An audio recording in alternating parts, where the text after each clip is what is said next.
Vous regardez l'essentiel sur France 24. Bonsoir à tous. Emmanuel Macron convoque une réunion en urgence ce lundi pour discuter de la paix en Ukraine.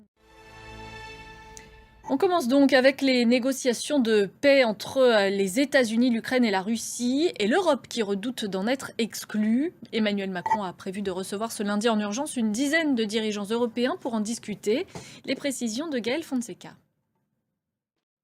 Et il y a quelques minutes, le président américain Donald Trump a confirmé qu'il pourrait rencontrer très bientôt son homologue russe, Vladimir Poutine, même si, dit-il, aucune date n'a pour l'heure été arrêtée. Le secrétaire d'État américain Marco Rubio était, lui, ce dimanche en Israël, première étape de sa tournée au Moyen-Orient. Il en a profité pour assurer l'État hébreu du soutien de l'administration Trump. La correspondance à Jérusalem de Stéphane Amar. Les suites de l'enquête en Autriche après l'attaque au couteau qui a coûté la vie samedi à un adolescent de 14 ans. 5 autres personnes ont été blessées. Selon le ministre de l'Intérieur autrichien, il s'agirait d'une attaque islamiste. Maris Burgo.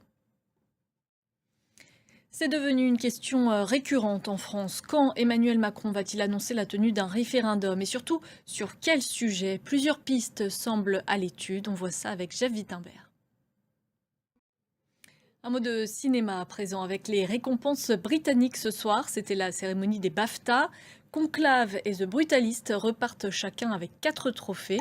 Thomas Borez, notre spécialiste du cinéma, nous en dit plus. Retour en France où une vente aux enchères très attendue avait lieu ce dimanche, celle d'une sculpture de Camille Claudel, une version de l'âge mûr. Elle vient d'être adjugée à plus de 3 millions d'euros. Jean Barrère. Et c'est la fin de ce journal. Merci de votre attention. L'information continue sur France 24.